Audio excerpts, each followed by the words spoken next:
మాకు తూర్పుగోదావరి జిల్లా వస్తే మీరు ధవళేశ్వరం వెళ్ళండి, అమలాపురం వెళ్ళండి, రావులపాలెం జంక్షన్కి వెళ్ళండి. నదీ తీరాలలో మహర్షుల యొక్క శిలామూర్తులు ఎలా కనపడతాయో అలా సర్ ఆర్థర్ కాటన్ విగ్రహం కనపడుతుంది గుర్రం మీద కూర్చుని. సాధారణంగా రాజులు కనపడతారు గుర్రాల మీద. మాకు తూర్పుగోదావరి జిల్లాలో ఎక్కడికి వెళ్ళండి గుర్రం మీద కూర్చుని కాటన్ కనపడతాడు. ఎందుకని అంటే ఆయన బ్రిటిష్ గవర్నమెంట్కి ఎప్పుడో ఒక ఉత్తరం రాశాడు.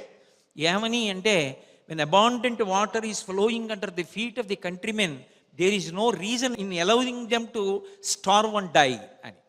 అవతల వైపు నుంచి జవాబు రాశారు, అయితే నువ్వు ఆనకట్ట కట్టి నీటిని నిలువ చేసి కొన్ని వేల ఎకరములు సాగు కావడానికి కారణము కాగలవా? గుర్రం వేసుకుని అరణ్యాల వెంట బయలుదేరి ఆయన్ని దోమలు కుడితే 1 సంవత్సరం పాటు అస్వస్థతకి లోనైపోయి తిరిగి ప్రాజెక్ట్ ఎక్కడ కడితే బాగుంటుందన్నది ఆలోచించి ధవళేశ్వరం దగ్గర అయితే కొండ ఉంటుందని ఆయనకి రాజమండ్రిలో కట్టాలని కోరిక.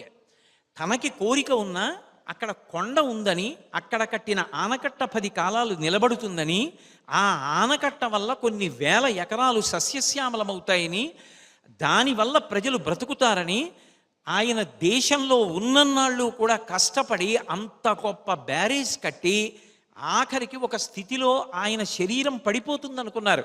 ఏడాది పాటు అస్వస్థతకి లోనైపోయి ప్రాజెక్టు వదిలిపెట్టి దూరంగా వెళ్ళిపోయి విశ్రాంతి తీసుకోవాల్సి వచ్చింది. మళ్ళీ వచ్చి ప్రాజెక్టు పూర్తి చేసి అందులోంచి గోదావరి జలాలు వెళ్ళి రైతులందరూ సాగు చేసుకుని అన్నం తింటే పొంగిపోయాడు. ఎక్కడి వాడు? ఈ దేశం వాడా? తూర్పుగోదావరి జిల్లా వాడా? ఈ ధర్మం వాడా?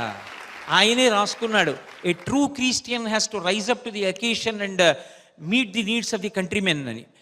మహానుభావుడు అంత గొప్పగా తాను ఒక్క వాక్యం రాసినందుకు బ్రిటిష్ గవర్నమెంట్కి ఆ ఒక వాక్యానికి తగినట్టు నువ్వు చెయ్యగలవా? నేను చెయ్యగలను అని నిలబడ్డాడు. ఆ రోజుల్లో శాంక్షన్ చేసింది 4 లక్షల రూపాయలు. 4 లక్షల రూపాయల ధనంతో పూర్తవడానికి ఎక్కడెక్కడ పేదవాళ్ళు ఉన్నారో, వాళ్ళు ఎంత తక్కువ ద్రవ్యానికైనా పనిచేసి ఆనకట్ట కోసం చేస్తారో వాళ్ళని సమీకరించి అంత గొప్ప ఆనకట్ట కట్టాడు.